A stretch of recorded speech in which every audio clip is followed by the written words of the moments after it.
Our escape from Berlin. You're escaping Berlin now? 22nd day of the trip. The playtime is over. I have to go to places like Sion. I won't say what country. It's actually called Sion, S-I-O-N. And I have to meet with JW. And we have to negotiate your future. Do you have any message to the Berliners? No, to the Ionets. To the people that has been listening to you for a while.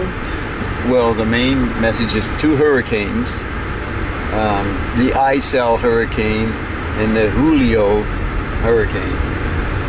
If I had stayed in Maui, they would have collided, says Ion. So I would have slept through them in Maui, and that wouldn't have been good. Because I always sleep through the hurricanes. So I had to go away and be active so the hurricanes could be dispersed. But they were determined to make their exit. That's why you went to the Kit Kat Klub. I never went to the Kit Kat. I do not go to the Kit Kat Club. That was at Bobby the Familiar on the chat line. That was not me.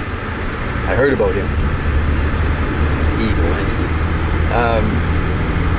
So the hurricanes made their exit, just like in Fringe, where the two worlds were colliding.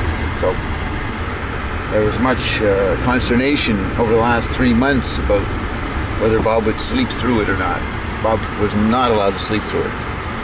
They had to get me on the road so I wouldn't follow my normal sleepy routine in Maui.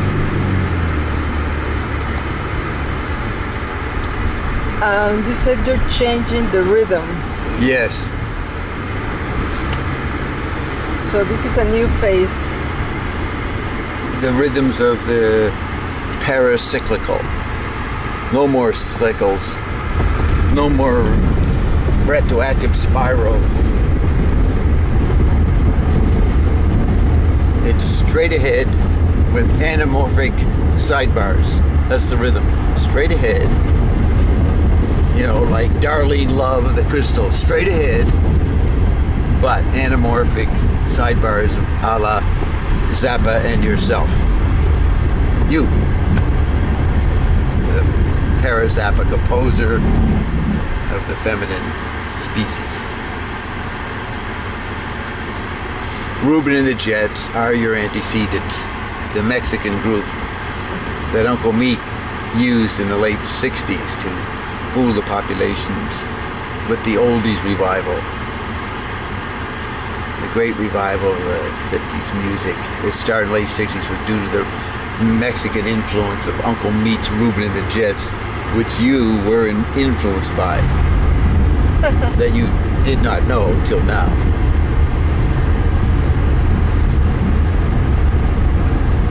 You can read the story of the Ruben and the Jets band in the booklet to Uncle Meat, and how Uncle Meat put a nasal drone mechanism in their music that hypnotized populations with the new rhythm. Do you have any idea how things will be developing? We don't need an idea. It will be developing with or without me or you or Carolyn or JW but with Ian. You know, Ian's directing the new rhythm. He talks about it. What did he call it? There's some phrase in the Bible that refers to it. It's in the either rewrite or Revelations. There's a term for the new music. The new song, right? The new song. There's a new song afoot. So you can be part of it if you choose. It's going to happen with or without you.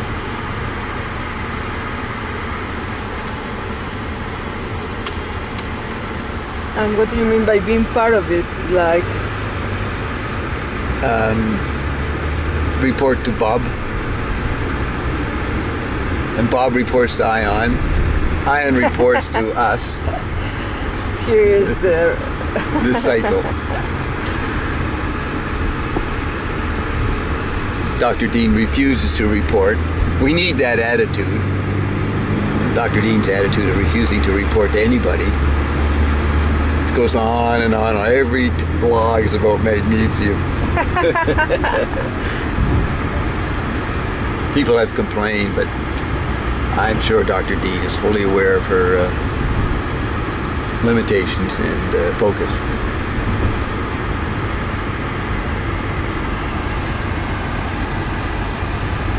This has been one of the better getaway routes I've been on this trip. I have to say Berlin is a revelation. Berlin is a very interesting, the last and best of all the cities. Even though cities are kaput, it's the last and best of all the cities. Tell us about what you saw yesterday. What did we do? Yes, I went to the history of the avant-garde in Berlin, in Potsdamer Platz, in 1908 or 9 to 1932. And then I went to the David Bowie tribute. So David Bowie recapitulated the avant-garde of the early Wyndham Lewis pre-World War I period. That's what David Bowie represented. He replayed that for the Android meme. So we saw the bombed out Potsdamer Platz with Hitler's bunker and everybody blown out. And we saw the culture that was before the bombing, and then we took pictures and walked around the buildings you demonstrated the other day. Huge new rebuilding that's happened the last 20 years. 70 years. 17 years? 70. Well, no, they've been rebuilding since 45. It took a long time to get all that. They didn't have to wait 10 years till 55 or 60. They started non-stop. And that's why the Berliners say we build and then we blow up, and then we build and blow up. They make fun of that, right? So then you go to David Bowie, who replays the image of Berlin in his musical attitudes, his many masks. He's a fine graduate of the Kit Kat school of expression, of mask wearing. So it was totally symmetrically appropriate to go from, forget the guy's name, Herman Worlden or something. He was the guy who started the Storm magazine, Die Storm. And everybody wrote for him. Everybody sent him letters. Of course, Captain Beaver, Wyndham Lewis was well aware of these people and positioned his magazine Blast, which was there's something to note, in this exhibition of the German avant-garde, they had a copy of the Vorticist Manifesto Blast, which I addressed a couple of weeks ago in England. And then in the David Bowie exhibition, it begins with his early influences, and they have a copy of Marshall McLuhan's The Mechanical Bride right there at the beginning of the exhibition, right alongside the pictures of Little Richard and the skiffle guy, I forget his name, Lonnie somebody, famous British artist, and of course Elvis. All these. Yeah, David Bowie was born on Elvis's birthday, January 8th, and among these influences was The Mechanical Bride. Not that David Bowie knew of the book, but I first saw him in 1971. I finally got the date. He was in Rolling Stone magazine. I know he had long hair, so that picture was in the exhibition. That was the Hunky Dory album in 1971. That's when he was saying in Rolling Stone he was very interested in Marshall McLuhan. That's what he was saying. So he was the only rock star saying something like that. So that'll give him a bit of clout in the long run.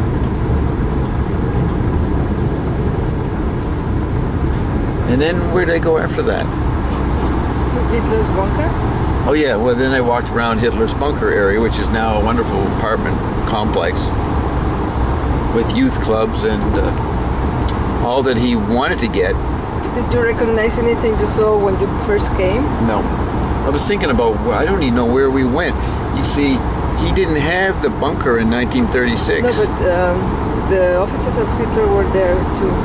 Right, but when I came there as a boy in 1936, he did not have a bunker at that point. No, but his offices were also in that area. When he was in the Just read 30s. the book, yeah. Yeah, the booklet you gave me is very good with the details of each building and what went on in each building in the 30s and what they planned that never got realized. Germania. Yeah, Germania. Capital city of Germania. the world. Saint Germain must have been the hidden ground that they were looking for. Saint Germain.